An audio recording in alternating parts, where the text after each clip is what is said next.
The boutique was impressive, no doubt about it. Maura had been almost awestruck when Jan had pulled up in front of the dusty pink-covered awning on Rodeo Drive, and she'd smiled when she'd realized that she had named her boutique after Jan. Fille Janelle wasn't a large boutique, but it had all the amenities, including valet parking. And the moment Maura had stepped through the door, her employees had rushed up to hug her and welcome her back. Jan had been good as her word.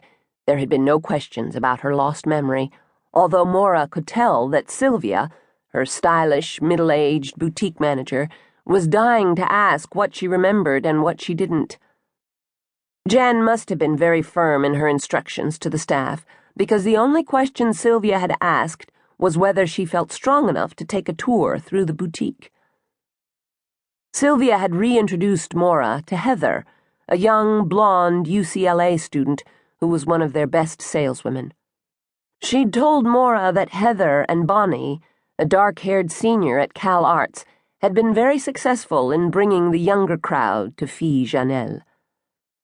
Maura had met Diane, a lovely brown-haired Englishwoman with a charming accent and impeccable taste in clothing, and Charisse, a stunning black woman in her early 30s who had spent 2 years in France studying design.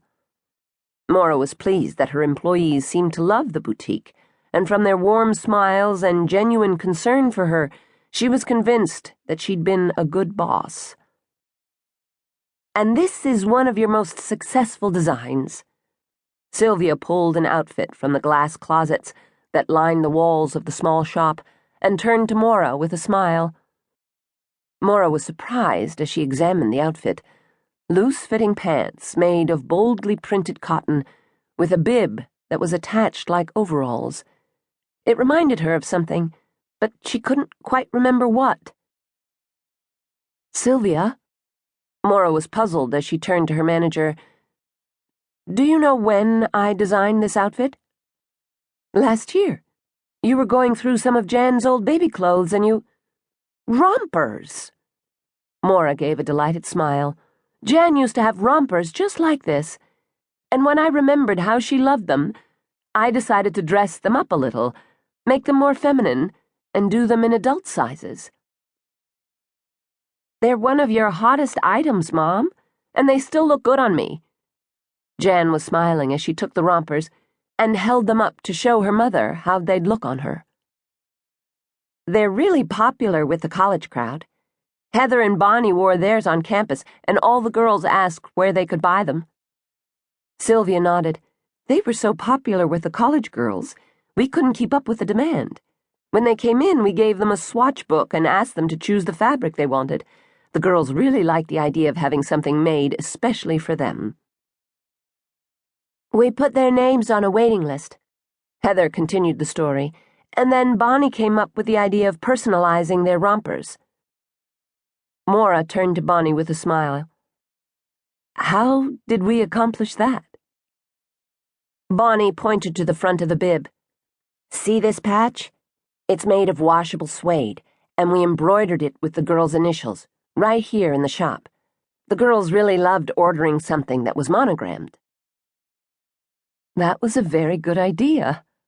Maura smiled at Bonnie. "I hope I gave you a bonus." Bonnie grinned back. "You did. You always give us bonuses when we come up with an idea you use." "We have another bonus, which no one has mentioned." Diane smiled at Maura.